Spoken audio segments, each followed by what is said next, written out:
I used to work the graveyard shift at a remote convenience store nestled just off a winding stretch of highway that cut through miles of forest and farmland, the kind of place where people only stopped because they were desperate for gas, for rest, or just for something resembling light and life in the dead hours of night. It was the kind of job you took when you had no other options, where the air inside was thick with the lingering smell of stale coffee, and the buzzing of the fluorescent lights overhead was the only thing reminding you that time was still passing. Most nights were slow, uneventful, a blur of cleaning tasks, mindless scrolling on my phone, and the occasional trucker or tired traveler drifting in with dead eyes and monotone questions. But there was one night, one morning really, since it was just after 3 a.m., that changed everything, and I haven't worked a night shift since. The fog had rolled in heavy that night, swallowing everything past the edge of the parking lot in a thick gray curtain. The lights from the pumps barely pierced it, and even the faint roar of highway traffic had been muted into a low, pulsing hum. I stepped outside to stretch my legs, rubbing my hands together for warmth and watching my breath curl into the air before vanishing. That's when I saw him, or rather, that's when I realized he had been there. Standing completely still behind Pump 4 was a man in a deep red hoodie, the hood pulled up over his head and his hands jammed deep into his pockets. No car, no movement, just him. I don't know how I missed him at first. There was no place to hide out there, but the longer I looked, the more wrong it felt. He wasn't looking around. He wasn't moving toward the store. He was just there, half turned toward me, like he had been watching me the whole time, like he was waiting for something. My instincts told me to go back inside, so I did, pretending to check my phone while glancing at him through the glass. He didn't move. He didn't look away. Just kept standing there, like a figure in a dream you know you're not supposed to talk about a few minutes later. As if on cue, he started walking toward the door. Not fast, not slow, just steady, and pushed inside like he had made up his mind. He walked straight to the counter, but didn't speak. Just stared at me for an uncomfortably long time before finally muttering something about his car breaking down just past the pumps. He said he needed a jump or maybe just a flashlight to check under the hood. But his voice was off, too rehearsed, like he was delivering lines from a play he barely remembered. I offered to call a tow truck, but he refused too quickly, too firmly, and repeated that he just needed a little help. I asked where exactly the car was, and he pointed to the monitor behind me. I turned to look, and sure enough, there was a car parked at the edge of the camera's view, just past the lot near the tree line. I stared at the screen, feeling that creeping wrongness again, because I had just been outside, and there had been no car. I would have seen it. I should have seen it. Then I noticed something else. Movement near the back of the car. Something low. Someone crouching just out of view behind a bumper. My heart dropped. I turned back to the man and forced a smile, telling him I'd go grab my phone from the back office. As soon as I broke line of sight, I slammed my hand down on the emergency panic button beneath the counter. The alarm triggered instantly, screeching through the store. I expected him to panic, to bolt, to get angry, but what he did instead was far worse. He relaxed. All that nervous energy evaporated. He smiled, not in fear, not in embarrassment, but in amusement. A slow, knowing grin that stretched across his face like he'd been waiting for that moment all along. Then, in one fluid movement, he turned and ran out the door. I rushed to the monitors just in time to see two figures disappearing into the woods, not toward the car, but into the trees. The car sat silent, engine off, lights dark. When the police arrived, they searched the area and found nothing. No footprints, no sign of where they'd gone. And then one of the officers pointed out something I hadn't noticed. The front passenger door was wide open. There had been a third person, someone inside the car, waiting, watching. I turned over the footage. The plates came back as stolen, reported missing almost a week earlier, over 100 miles away. No one ever came forward. No other crimes were linked. It was as if the three of them had emerged from the fog, played their part, and vanished into the woods like ghosts that I tried to shake it off. Told myself it was over, that it was just a strange encounter with a group of lunatics. But about 3 weeks later, something else happened. I was working a temp job at a large 24-hour retail store, stocking electronics in the early morning hours. It was a quiet section the kind of place that didn't get much foot traffic at that hour. I was adjusting a display when I noticed someone lingering nearby. At first, I thought he was just browsing, but he never picked anything up, never moved more than a few feet. Every time I glanced up, he was there, closer than before. Watching, hovering. I tried to radio a manager, but my radio was dead, just static. I was about to walk away when I felt a hand grab my arm. "There you are," a woman's voice said loudly, like she knew me. She smiled and launched into some story about how she'd been looking for me. I didn't recognize her at all. Her grip was tight, and her smile didn't reach her eyes. She leaned in and whispered, "That guy's been recording you. Follow me." And I did. I followed her like we were old friends, like I had always known her, because in that moment she felt like safety. She spoke casually, loudly, leading me through the aisles while the man faded from sight behind us. But she didn't stop, even when I told her we should get a manager. Even when I said I was okay now. Her grip only tightened. Her tone never changed, but her urgency grew. She was leading me past the registers, past the self-checkout, past the areas with cameras and foot traffic toward the loading dock exit, the one we weren't supposed to use, the one without security coverage. That's when I stopped, planted my feet, pulled away, told her to let go. She smiled at me, too wide, too calm, and said, "Come on, just a little further." That's when I screamed. I yanked myself free and ran toward the front of the store, calling for help. One of my coworkers met me halfway, shocked, and immediately called security. But by the time anyone responded, she was gone. So was the man. We pulled the footage. They had entered together. They had planned every moment. His face was caught clearly on camera. Hers never was. But the most chilling part, as I ran away, she yelled something after me. She yelled my name, a name I never gave her, a name that wasn't on my badge, a name I hadn't spoken aloud that night. Whoever they are, they hadn't just picked me at random. They had been watching me for a while, and whatever they were planning, I was lucky enough to escape it twice. But that kind of luck doesn't last forever. And sometimes, when I'm walking home late or standing alone in line, I swear I see a flash of red in the corner of my eye, or hear someone say my name in a voice I almost remember. I haven't worked another night shift since, and I never will. I try to go back to normal life after that night, but normal doesn't mean much once you realize you've been hunted. That would have felt like being prey, being watched, being followed by something that never rushed but always seemed to be a step behind, smiling. After I quit the second job, I moved in with my cousin for a while, cut off social media, changed my number, even dyed my hair. I convinced myself I was being paranoid. But paranoia doesn't explain what happened next point one night. A few weeks after the last encounter, my cousin and I were watching a late movie. She'd fallen asleep on the couch, and I was scrolling absent-mindedly when I got a text from an unknown number. "We miss you on night shift." I froze. My fingers went cold. I stared at the message, heart pounding, unable to move. I didn't reply. I just locked my phone and sat still, listening to the hum of the refrigerator and the faint ticking of the kitchen clock. Then, another message, "Come outside." I don't know why, but I did that. I stepped carefully to the front window, peeking through the blinds. At first, I didn't see anything. The street was quiet, empty. But then, slowly, I saw the shape of a man standing beneath the broken streetlight at the end of the block. Same red hoodie, same posture, still, watching. And then he raised his hand, not to wave, not to beckon, but to point. Not at the house, at me. Right at me that I dropped to the floor, shaking, and crawled back to the living room. My cousin stirred, mumbling something, but I didn't wake her. I didn't want her involved. I called the police, whispered everything I could through clenched teeth, and waited. But by the time they arrived, he was gone. Of course he was. And worse, the camera facing that end of the street had glitched.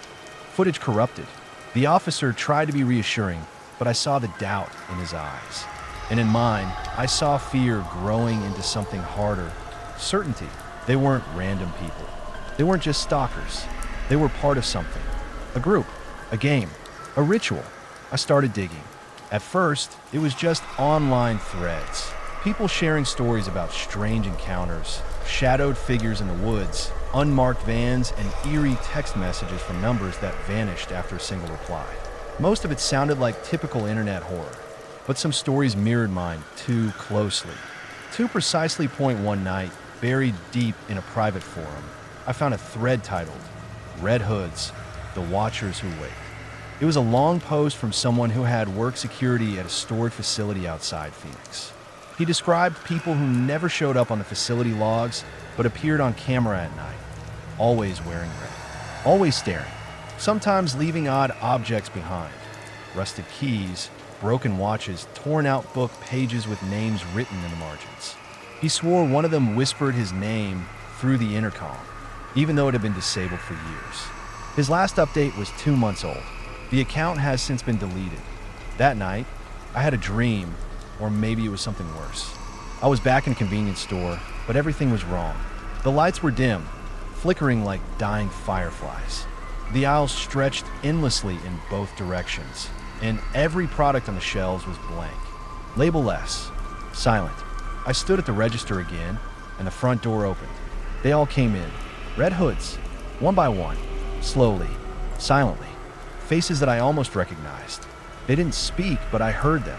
Inside my head, "You're almost ready. One more step. Let us in."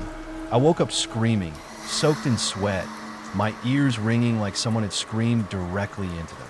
On my bedroom mirror, written in what I thought was condensation, were the words, "You're late." I wiped it away with shaking hands, heart hammering in my chest. But when I turned back to the bed, something was lying on the pillow beside me. Something that hadn't been there before. A gas station receipt, dated the same night I saw them at the store. The total was $6.66. I hadn't made that purchase that I don't sleep much anymore. I don't go out at night. I don't answer block numbers or open my blinds after dark. But sometimes I hear it again. The buzz of a fluorescent light. A creak behind a closed door. A whisper that sounds like my name, said with the rhythm of a smile. I know they're still waiting. Not to hurt me.t, oh use me. Part of me wants to run. But a smaller, darker part wants to understand. Because deep down, I can feel it. They didn't pick me by chance. They chose me because I'm one of them that I just haven't remembered yet. My name is Riley, and I work nights at a quiet roadside diner that sits just off the interstate. The kind of place that still has checkered floors and neon lights that flicker more than they glow. A place where truckers, locals, and the occasional lost soul stop in for bad coffee and greasy fries. I've worked the night shift for almost 2 years now, and though it gets lonely sometimes, I've grown used to the silence and the rhythm of my routine, the hum of the cooler, the buzz of the sign. Outside, and the occasional late-night weirdo who drifts in and out without much trouble. But that all changed one Thursday when a man walked in just past 2 a.m., well-dressed in a sleek charcoal suit that didn't belong anywhere near this place, his shoes polished and his hair combed back. So perfectly, he looked more like a Wall Street exec than a weary traveler. And yet he smiled at me like we were old friends, sat at the counter, and ordered black coffee with a strange accent I couldn't place. And as I poured it, he asked me if I ever wanted more than this. More than the cracked linoleum and empty booths. More than the dead-end shifts and stale fries. And while I laughed it off and said I was happy enough, I felt something in his gaze that lingered. Something that turned my stomach just a little, but I pushed it aside, thinking he was just another eccentric passerby until he slipped me a $100 tip and said, "Consider it an invitation," before vanishing into the dark like he had never been there at all, and maybe I would have forgotten about it. Chalked it up to a weird night. If he hadn't come back the following week, this time with a woman who looked like she had stepped out of fashion magazine bargain bin, trying too hard to look young, too hard to seem friendly. And the moment she smiled at me, I knew something was wrong. Something in the way she touched my arm just a second too long. The way her compliments felt hollow and rehearsed. And then came questions. How long had I worked here? Did I live nearby? Did I have family? Wrapped in syrupy words that made my skin crawl. And when she leaned in and told me they hosted exclusive parties, lucrative gigs for girls like me, I laughed again, but this time the sound caught in my throat because her eyes didn't blink, her grin didn't shift. And when she asked me to step outside to meet someone who could explain better, I felt cold panic slip down my spine, and I told her no. I said it firmly and without smiling, and As if on cue, a group of customers walked in, breaking the tension, and just like that, she and the man beside her vanished again into the dark. But it didn't end there, because days later, I spotted a car parked across the street from the diner after my shift, engine off but clearly watching, and when I got in my own car, it followed me, slowly, deliberately, matching every turn until I finally pulled into a police station lot, and the car sped off, disappearing again into the night like smoke.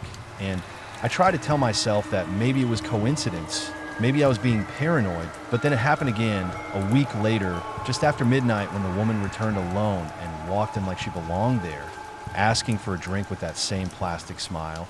And though I wanted to scream, I calmly poured it, stalling, praying my manager would arrive soon, because I had texted him the moment she appeared. But before I could even serve her the drink, she was gone. The front door closing with a quiet click, and outside, I saw a black van idling, its windows tinted too dark to see inside. And just as I rushed to lock the front door, I heard someone trying the back entrance, rattling it with force like they knew exactly where to go. And I grabbed the first thing I could, a metal flashlight, and braced myself, phone in hand, heart in my throat, when finally headlights swept across the lot. My manager arriving just in time, and whoever was outside fled into the van ditch, peeled out with a screech. And when the cops arrived and reviewed the footage, what they found made my blood run cold. 2 masked figures had been crouched outside the front door waiting. Another had been at the back trying to force me out, and the van's license plate was unregistered, a ghost vehicle just like them. And though it's been months since that night, and though I no longer work my shifts alone, I still feel their eyes sometimes when I close up, still wonder how they knew my schedule, still question what would have happened if I had walked out that door. Since that night, things haven't exactly gone back to normal. Not really, because even though the cops filed a report and said they'd keep an eye out, I know deep down they're not coming back to help. Not when the people I saw didn't leave a trace behind. Not when even the diner's cameras couldn't pick up the plates or faces clearly. And ever since then, I've been living in a constant state of half alert, locking my doors twice, checking over my shoulder when I walk to my car, memorizing the sound of every regular's engine, so I know when something doesn't fit. But the strangest thing happened about 3 weeks after that night, because I started getting phone calls at the diner during the night shift, always around the same time, right around 1:45 a.m., and whenever I picked up, there was never a voice. Just this low static hum, like a broken speaker or a radio, trying to tune into something distant and wrong. And then it would cut off suddenly, no caller ID, no history on the line, nothing. And at first I tried to laugh it off, told myself it was just a prank or maybe a messed up line somewhere, but then it started happening at home too. My personal phone ringing at 1:45 a.m. on the dot, the same static hum, never a voice, never a message. I stopped sleeping after that, not really. Just dozed off with the lights on and my phone clutched in my hand, waiting for something I couldn't name. And then, last Thursday, right as the clock struck 1:45, the power went out at the diner. Everything plunged into total silence. And for a second, I thought maybe it was just a storm I'd seen rolling in earlier. Maybe a transformer had blown, but then the emergency lights didn't kick on and the battery-powered jukebox, something that was supposed to keep running for safety, just clicked off like it had never been alive. And I stood there in the dark, the flashlight in my hand shaking slightly when I saw the outline of someone just beyond the window, not moving, just standing there, watching. And the only reason I didn't scream is because I knew it would do nothing. And then they moved, not toward the door, but to the side, disappearing into the shadows. And I ran to the office in the back, slammed the door shut, and locked it, grabbing the old emergency phone that's wired to a landline that's supposed to work no matter what. But when I picked it up, I didn't hear a dial tone, only the same static. I'd heard on my cell, and it felt like something was crawling down the back of my neck, like I wasn't alone anymore. And that's when I saw it. Tucked under the office door was a piece of folded white paper, fresh, clean, and it hadn't been there before. And I picked it up with trembling hands and opened it, and in the center of the page, typed in perfect serif font, were the words, "You should have said yes." And I don't remember screaming, but I must have, because next thing I knew, my manager was shaking me awake in the back office, the lights on, everything working again. And he said he found me passed out in the chair with the phone off the hook and no note anywhere in sight. And he said he'd never left the building that night, just stepped into the supply room for a few minutes, and I could tell from the look on his face that he didn't believe what I was saying, but I don't care because I know what I saw, I know what I heard, and I know they're not done with me yet. because last night when I got home, there was a single business card on my front door. No name, just a symbol pressed into the paper, a circle with 3 arrows pointing inward. And on the back in the same cold font were 3 words, "Final invitation, Riley." I didn't touch the card, not at first, just stood there in the doorway staring at it while the porch light flickered like it was trying to warn me. And something about the weight of the moment, like the air had thickened or time had slowed, made me feel like if I reached for it, something permanent would happen, something I couldn't undo. But after standing there for what felt like an hour, I finally forced myself to pick it up, and as soon as my fingers brushed the surface, I felt this strange pulse, almost like a heartbeat, like the card itself was alive somehow. And I flipped it over again, rereading those words, "Final invitation, Riley." And that was the first time I noticed it. They used my real name, not Cadence like everyone calls me, but Riley, the name I haven't gone by since high school, the name I stopped using after the fallout with my family. And that realization hit me so hard, I had to sit down on the porch steps, card still in my hand, trying to figure out how these people knew not just where I worked, where I lived, but who I used to be. And it wasn't just disturbing. It was surgical, like they'd taken the time to peel back every layer of my life to find something buried. And that kind of detail doesn't come from casual interest. It comes from obsession. So I went back inside, locked every door and window twice, pulled the shades, and for the first time in a long time, I retrieved the gun my dad had given me when I moved out, loaded it, and kept it on the coffee table while I sat across from it, staring at the card like it might change if I blinked. And I didn't sleep, couldn't, not with the knowledge that someone out there is keeping score, planning something I still didn't understand. And the worst part was I couldn't tell anyone. Not the cops, not my boss, not my friends, because it had already gotten to the point where I sounded crazy, where I sounded like a girl having some paranoid breakdown over a creepy encounter at work. But I know what's real, and what's real is that they aren't trying to scare me. They're trying to claim me like I'm a piece on their board, and they're just waiting for me to step into the final square. And I kept thinking about the woman's words from the bar. Fun, safe, exclusive, like she was reciting lines from some cult's recruiting pamphlet.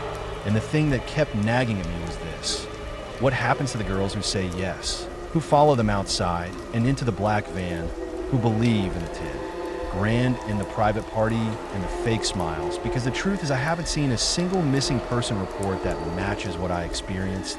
And that silence terrifies me more than any van or phone call ever could, because it means these people are good, too good. And as the sun started to rise, I realized something else. The card wasn't meant to scare me. It was meant to test me, to see what I'd do with it. And I think the real game doesn't start until you acknowledge them, until you admit they're real, which is probably why this morning when I opened my phone, I saw a single new contact in my list. No number, no history, just a name, the host, and next to it was a calendar invite with a location, a date, and a time that reads simply, tonight, 3 a.m. I told myself I wasn't going to go, that I'd block the contact, delete the invite, maybe even change my number and disappear for a while. But as the hours crawled by and night fell like a slow curtain over my world, something in me shifted, a kind of numb resolve settling over the fear like frost on glass, because I realized that running hadn't worked, hiding hadn't worked, and pretending this wasn't happening had only made it worse. So at 2:30 a.m., I got in my car and followed the GPS coordinates embedded in the calendar invite. A silent destination with no address, just a red pin blinking like a warning. And the roads were empty, the sky moonless, and my headlights barely cut through the darkness as I drove through back roads I didn't recognize, even though they were supposedly just outside town, until I finally reached a long dirt driveway, flanked by tall, unmoving trees. And at the end of that road stood an old mansion, massive, crumbling at the edges, yet eerily well-lit from within, every window glowing with a warm, golden light that somehow made it feel even more wrong. And I almost turned back then, almost put the car in reverse, but the front door creaked open slowly like it was expecting me, so I stepped out and walked toward it, heart pounding so hard I could feel it in my throat. The business card clenched in my pocket like some twisted ticket, and when I crossed the threshold, the world seemed to tilt like I'd stepped into a place that looked like reality, but wasn't, because the inside of the house was immaculate, too perfect, too still, with walls lined in velvet and people in elegant clothes standing around like mannequins, their smiles too wide, their eyes too empty. And in the center of it all stood the man from the bar and the woman with the porcelain smile, dressed in black. Waiting for me like this was all part of some pre-written play. And the woman stepped forward and said, "Welcome, Riley. We're so glad you changed your mind." And before I could answer, she motioned toward a stairway. Behind her were a line of other people, young, beautiful, dazed looking. We're ascending in silence, and I felt something tighten in my chest. This heavy sense that whatever waited at the top of those stairs wasn't meant to be seen, wasn't meant to be understood, and that I was being given one last chance to turn back, to reject whatever this was. But then the man stepped closer and whispered, "There's no leaving after tonight." And I don't know why. Maybe it was the fear, maybe it was the exhaustion, but something inside me snapped and I turned and ran, bolting through the door into the woods, branches clawing at my arms and legs, my breath ragged in my throat. And I didn't stop, not even when I heard footsteps behind me, not even when I heard voices calling my name in that same cheerful tone like they were still trying to sell me something. And somehow, by some miracle, I made it to the road and flagged down a passing car, collapsing into tears as they drove me to the nearest station. And I told the cops everything, every last detail. And when they followed me back to the location, there was nothing there. Not a house, not a driveway, just trees and dirt and silence, like the place had never existed at all. And the worst part, the part one can't explain, is that in my coat pocket where the card had been, there was now only a scrap of paper, burned at the edges, with one sentence written. In that same perfect font. "You left, but were patient, and ever since then I've felt it. When I sleep, when I work, when I walk through a crowd, that someone is watching me from just beyond the edge of the world, waiting for the moment I let my guard down, because this was never about the party or the money. It was about the choice, and I made mine, but they're still out there, smiling, waiting, and they never forget a name."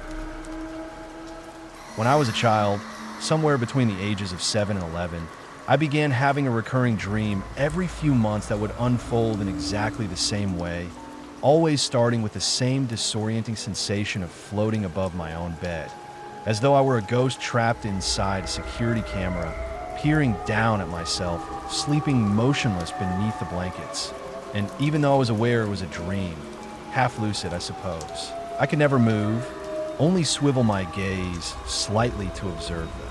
Growing list of subtle, impossible changes to my bedroom. A digital clock counting backwards instead of forwards.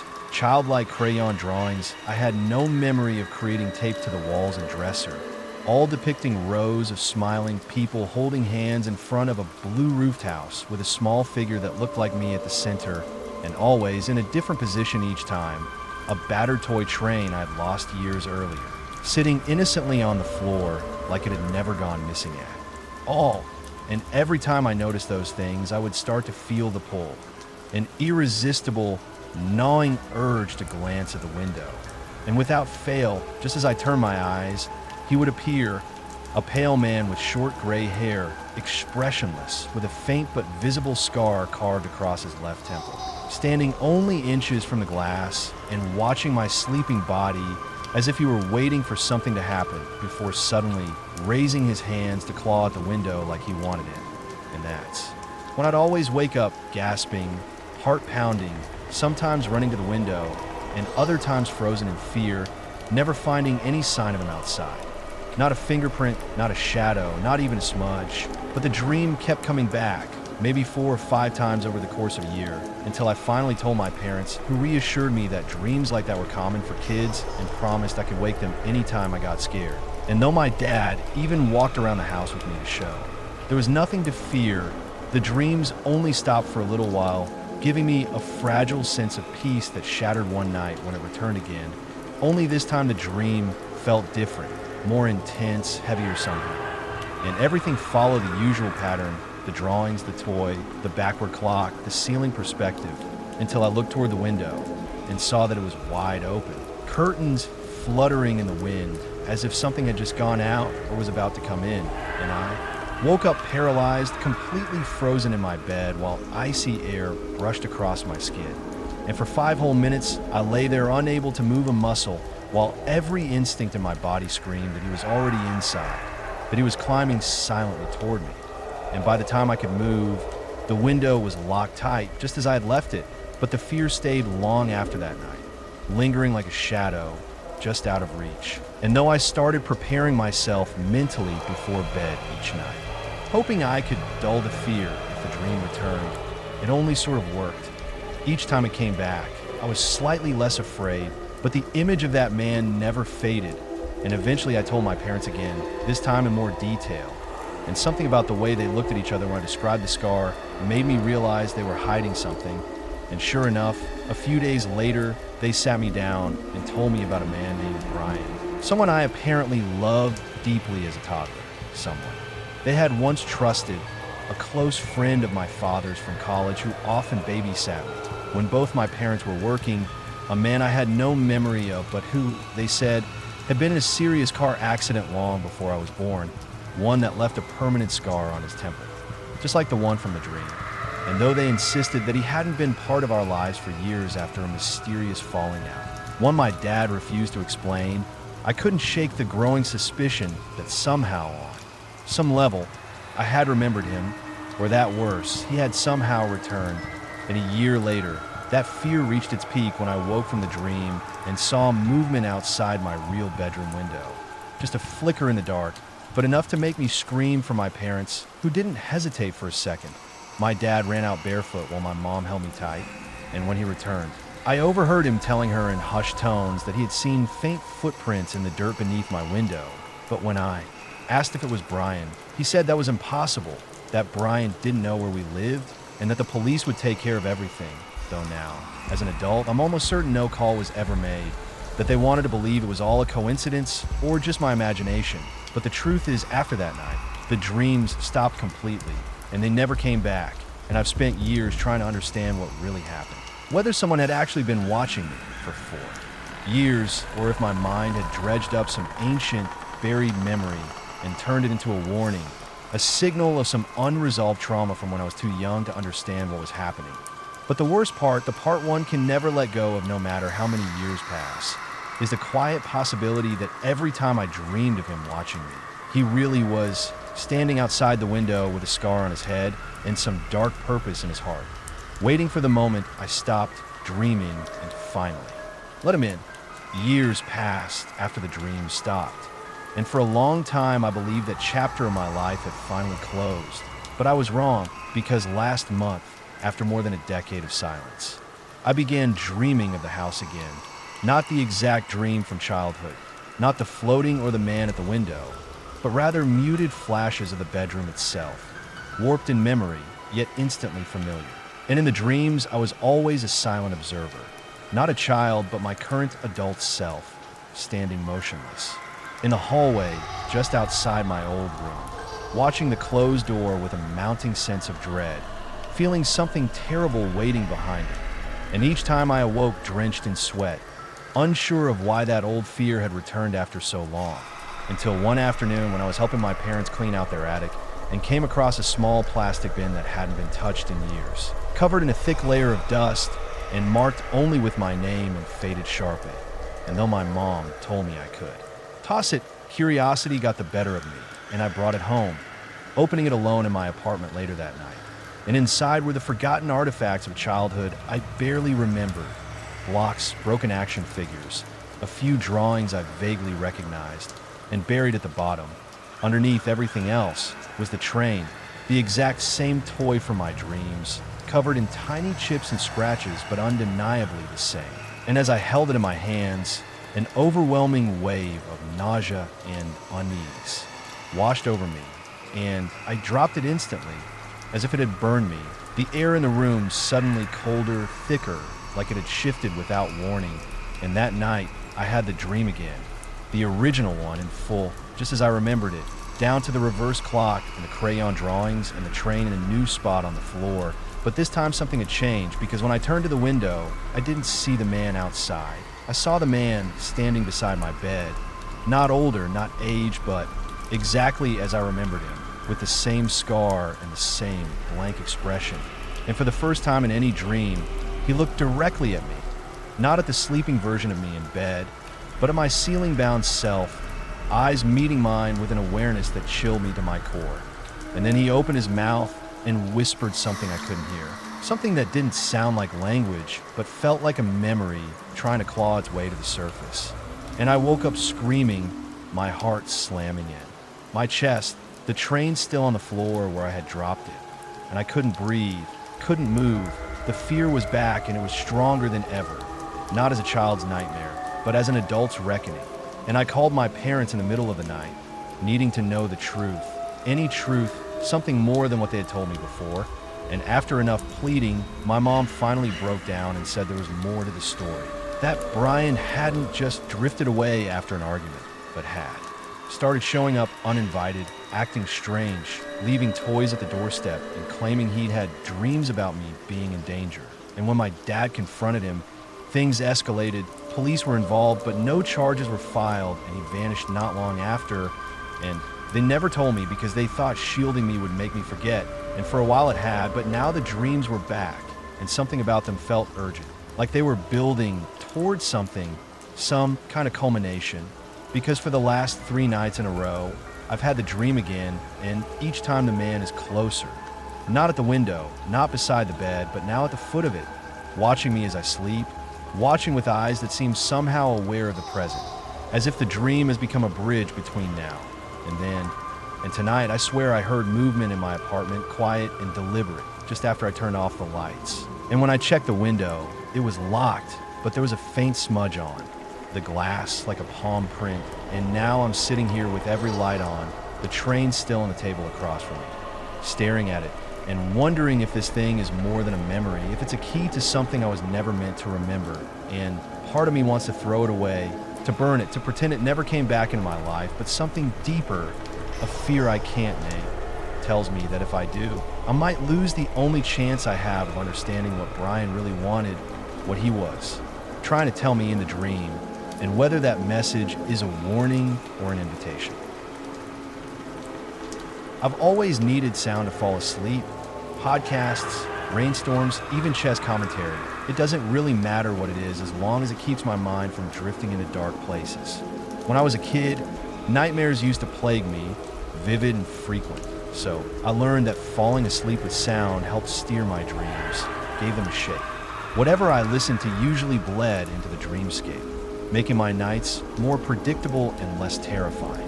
But a few weeks ago, during a sleepover at my friend Mason's house, I had to sleep without anything planned. His parents were out of town, and it was just me, Mason, and his cousin Troy sleeping in the downstairs den on these massive old couches. That night, without my usual sleep aid, my dream turned strange. I found myself alone on a small sailboat in the middle of a choppy sea, with dark purple clouds swirling above me like bruises in the sky and waves slamming against the hull. I had never been sailing before in my life, but in the dream, the panic felt real, especially when something massive struck the boat from underneath and cracked the bottom wide open. Water poured in fast. I tried to plug the hole with my jacket, which only made things worse. I started to sink. Then, just as I was about to go under, a dolphin leapt from the water, looked me dead in the eye, and said in a voice as clear as day, "Wake up." I jolted awake, not groggy like usual, but wide-eyed and alert, heart hammering as I scanned the room. Everything looked the same. The room was dark, both of my friends still asleep, and nothing seemed out of place until I heard it. This steady, unnatural rushing sound was coming from upstairs, like a faucet left on full blast. I sat still, listening, unsure if I was imagining it. Then I made the worst decision possible. I got up to investigate.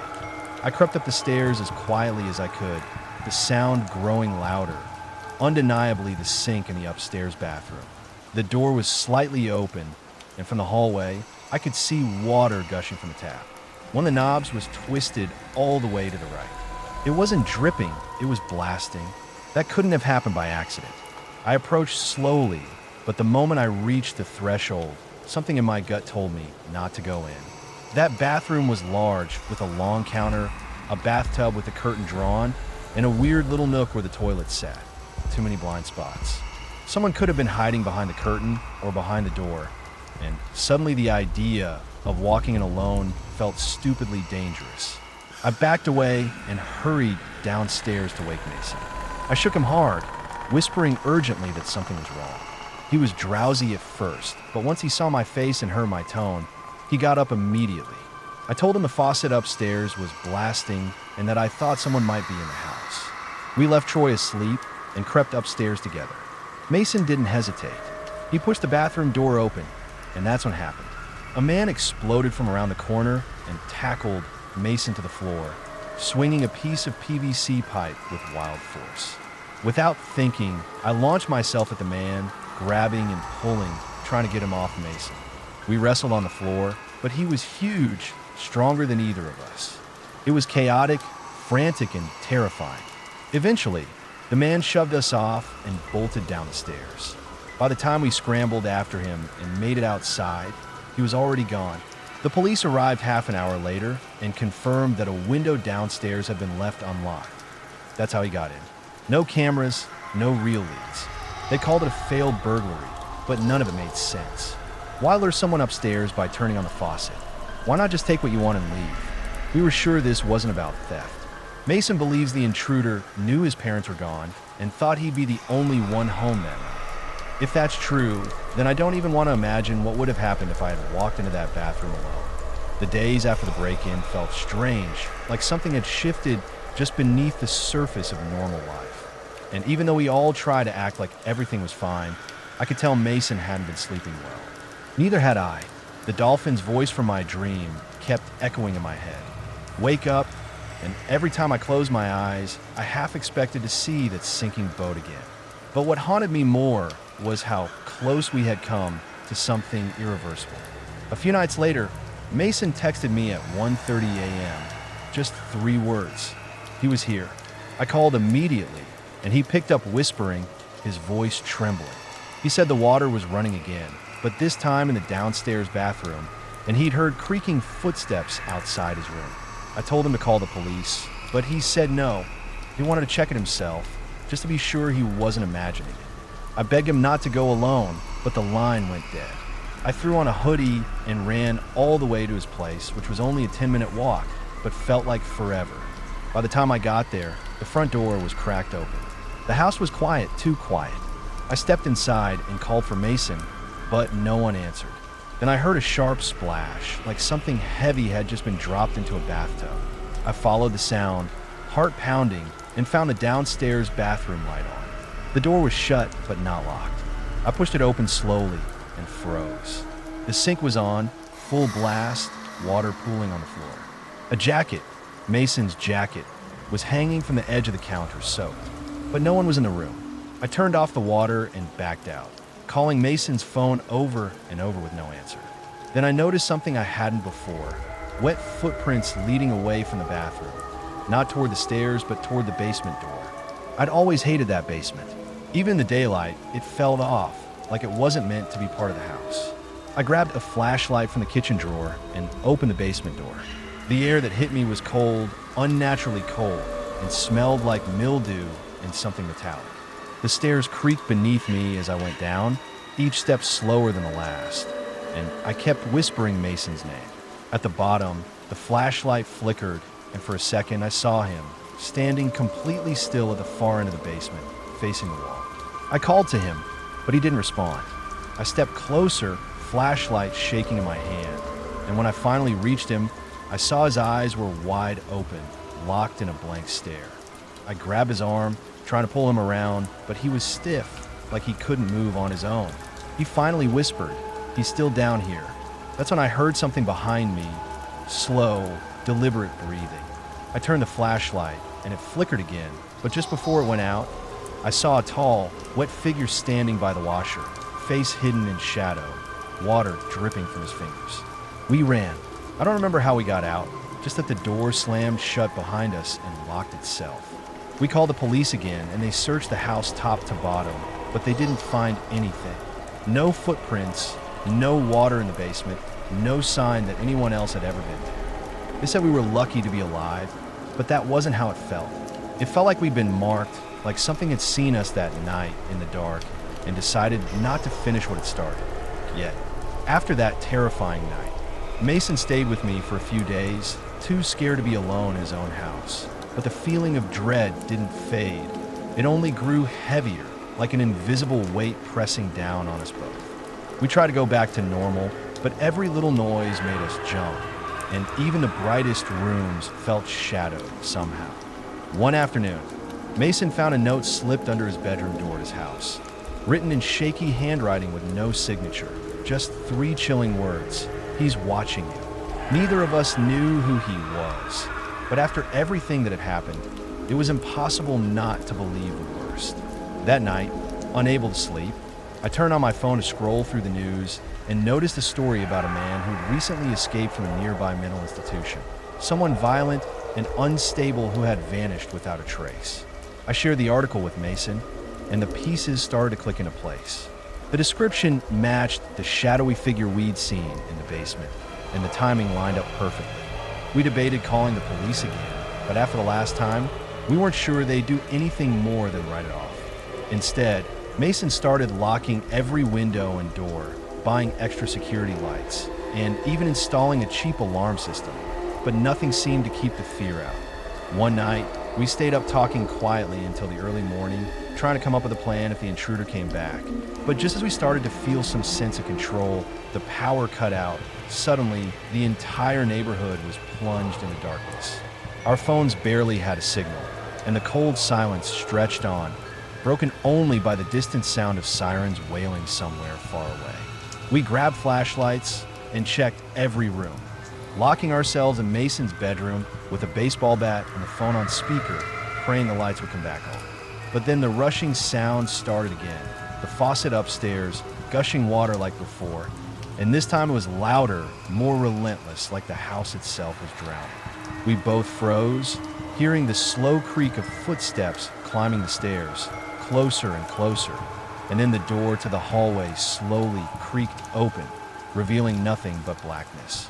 We called out, but only silence answered, and in that moment, I realized we were no longer just scared of man.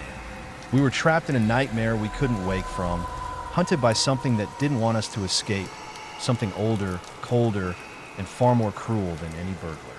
As the footsteps stopped just outside Mason's door, I felt a whisper brush my ear, icy and impossible to ignore. "You should have listened to the dolphin." The words echoed in my mind as the darkness seemed to press closer, swallowing the thin circle of light from our flashlights. And in that suffocating silence, I knew we had crossed a line we could never come back from. Suddenly, the bathroom faucet slammed shut upstairs, leaving only the deafening sound of our own breathing. Mason gripped the bat tighter, his knuckles white, and I could see the same helpless fear reflected in his eyes that I felt crushing my chest. Then, without warning, the bedroom door handle slowly turned, clicking with a deliberate, torturous slowness, and the door creaked open just enough for a sliver of shadow to spill inside. Neither of us moved or spoke, trapped by the paralyzing dread of what might step through that gap. But nothing came, only a cold, heavy silence that seemed to pulse with malevolence. We didn't dare breathe until, finally, the door swung shut on its own, and the house felt eerily quiet again. The next morning, the power came back on, but Mason and I both knew we were changed. We moved out of that house within a week, leaving behind everything, including the unanswered questions and the nightmare that had invaded our lives. We never found out who the man was or why he chose Mason's home, but the dream, the sailboat, the dolphin's warning, the rushing water, haunted me long after. It felt like a message, a premonition, or a curse, a strange and terrifying reminder that some darkness doesn't stay in dreams. Years later, I still wake up sometimes in the middle of the night, heart pounding, half expecting to hear the rush of water or see a shadow slipping through the halls. And when that happens, I remember the dolphin's voice, sharp and clear, "Wake up." But sometimes I wonder if waking up was the real nightmare all along. It happened on a Friday night a few months ago when my girlfriend Bonnie's parents had gone out of town for the weekend, some anniversary trip or something like that. Normally, they were strict, no overnight guests allowed in her room. But with them gone, Bonnie invited me to stay. Her neighborhood was one of those cookie-cutter suburban developments where every house looked identical, and by 10 p.m. the streets fell so silent and deserted it was downright creepy. I was relieved to just stay put instead of heading home late into that eerie quiet.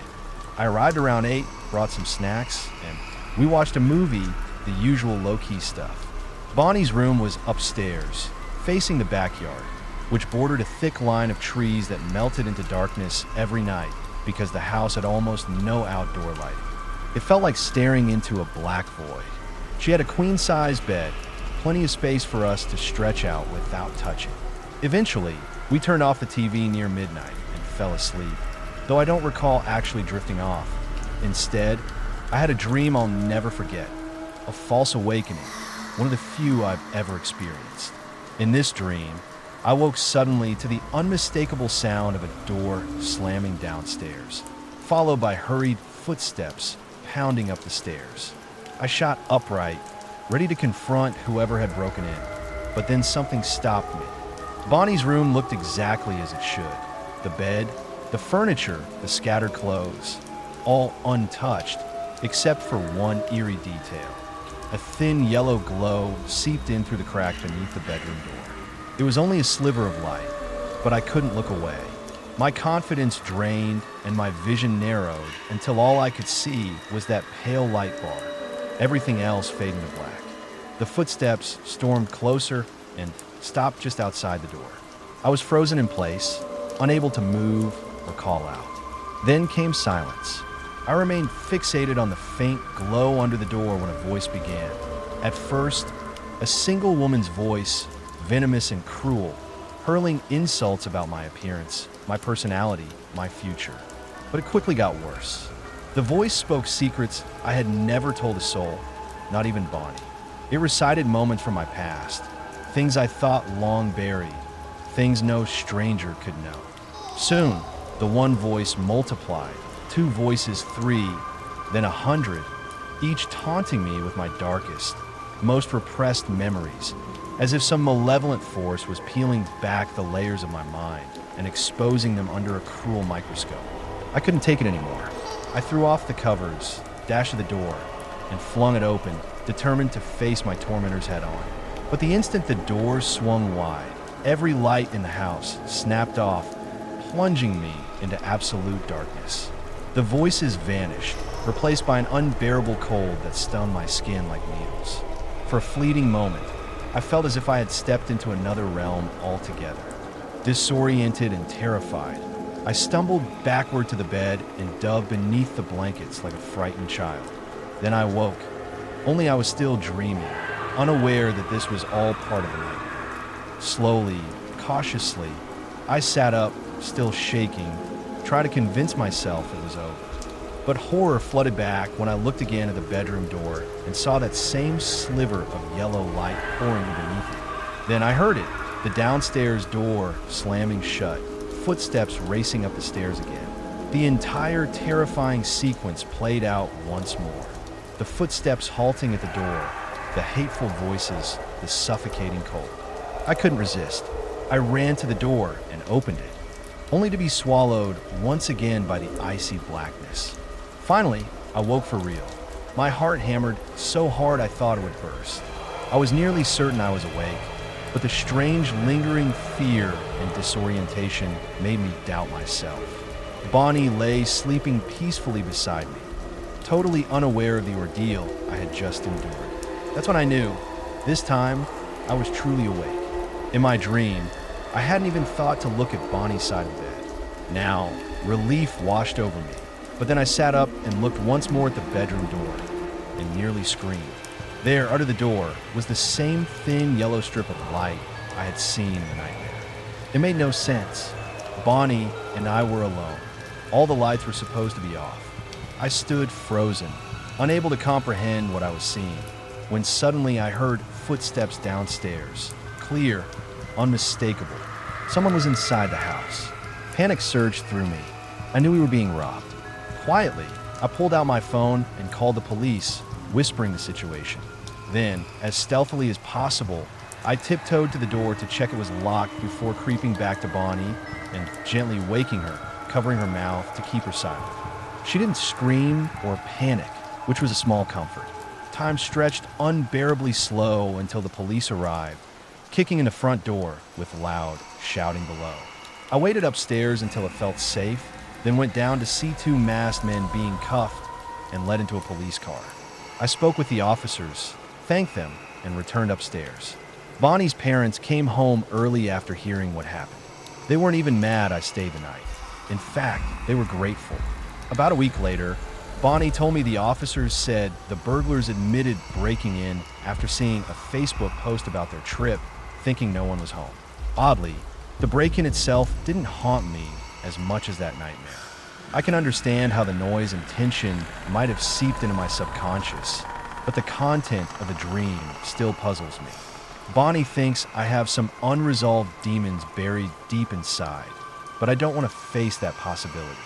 And as for the door, the image was too precise to be imagined, especially since I was lying down and wouldn't have even seen it clearly. I honestly don't know what to make of it. The yellow strip of light haunts me, always there in my mind's eye, even when my eyes are open.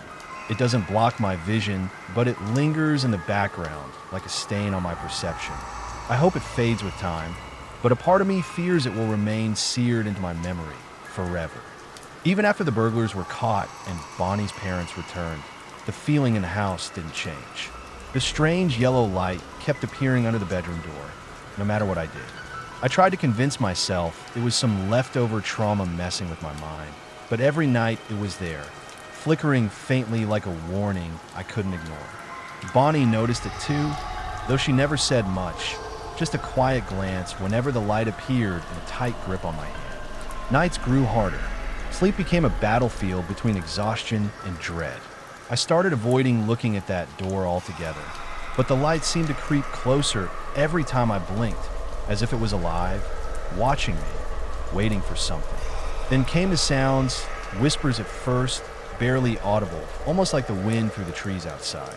But soon the whispers grew into murmurs, voices speaking in low, urgent tones just beyond comprehension, right outside that door. I would lie frozen, heart pounding, staring at the light as it pulsed softly, the voices growing louder, shaping words I couldn't quite catch. Bonnie tried to help. She brought sage, crystals, and even called a medium who came to the house with candles and incense, performing rituals to cleanse the space. For a moment, I thought maybe the presence would leave, but the light never fully vanished, and the voices only grew more persistent.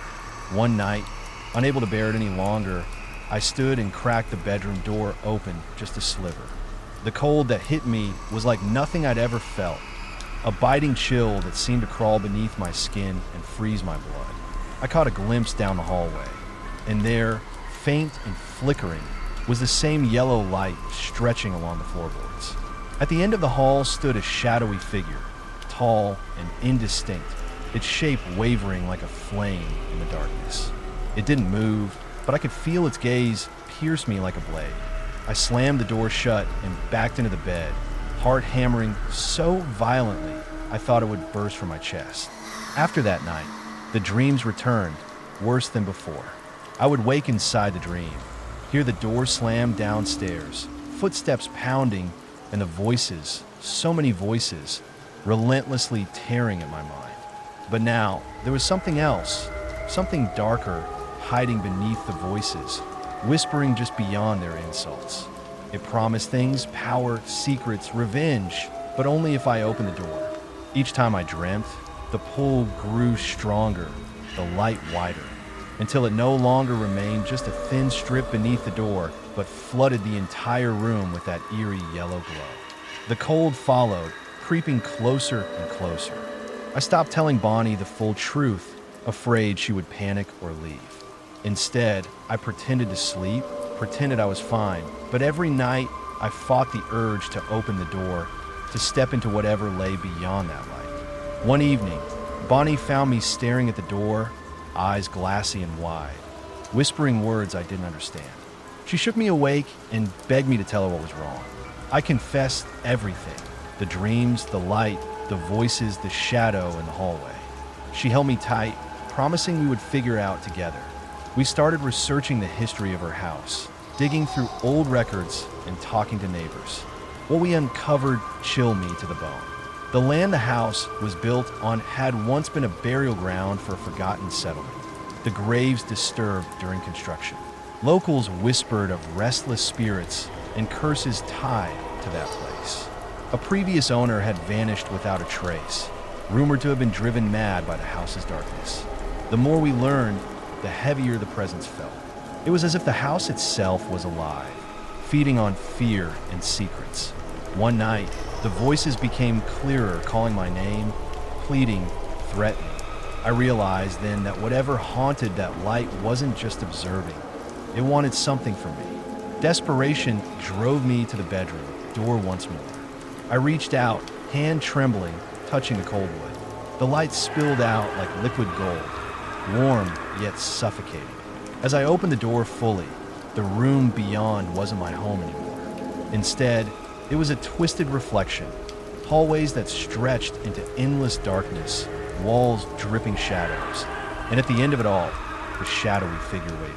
It spoke without moving its lips, words filling my mind, promising escape from my fears if I joined it. But I knew it was a trap, a promise coded in lies.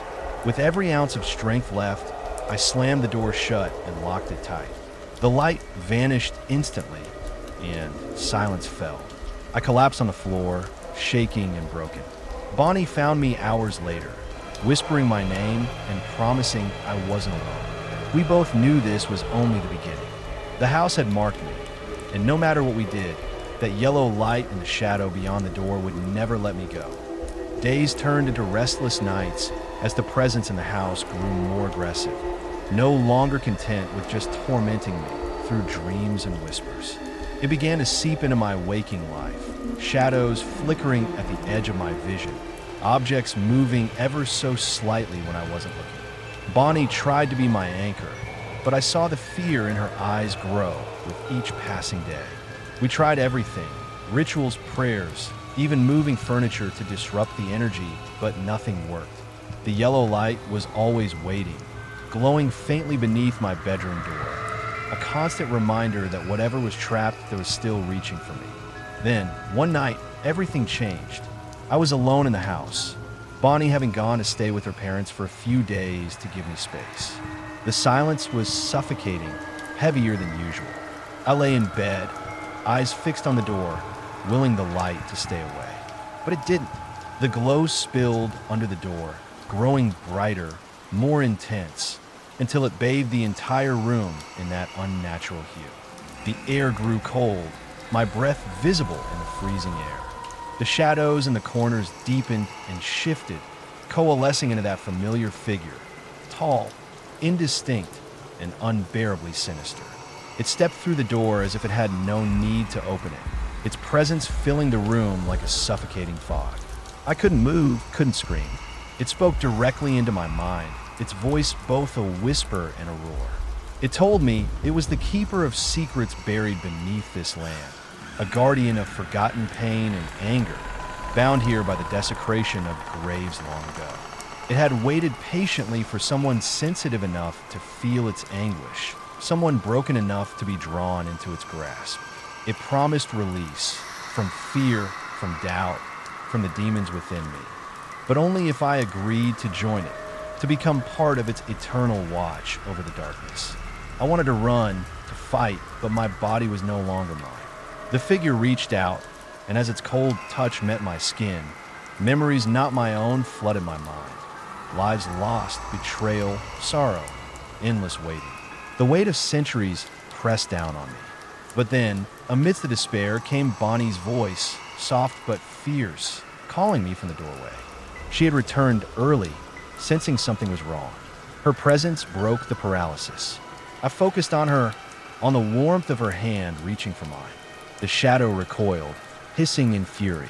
The yellow light flickered violently, then began to shrink, retreating back beneath the door as if driven away by our combined will. I grabbed Bonnie's hand, and together we bolted from the room, slamming the door behind us and locking it with every lock the house had. We didn't sleep that night, sitting in the living room until dawn, whispering prayers and holding each other tight. The next morning, we called in a professional, a spiritual medium known for dealing with the darkest hauntings. She came prepared with ancient rituals, salt lines, and sacred smoke, performing a cleansing that lasted all day and well into the night. Slowly, the oppressive weight lifted. The yellow light disappeared, the cold retreated, and the shadows faded into nothingness. The house felt lighter, like a long-held breath finally released. Bonnie and I knew we couldn't stay forever. The house, with its buried secrets and restless spirit, was not meant for us. But as we packed to leave, I glanced one last time at that bedroom door. Now, just a door like any other. Still, in the back of my mind, I knew the darkness was never truly gone.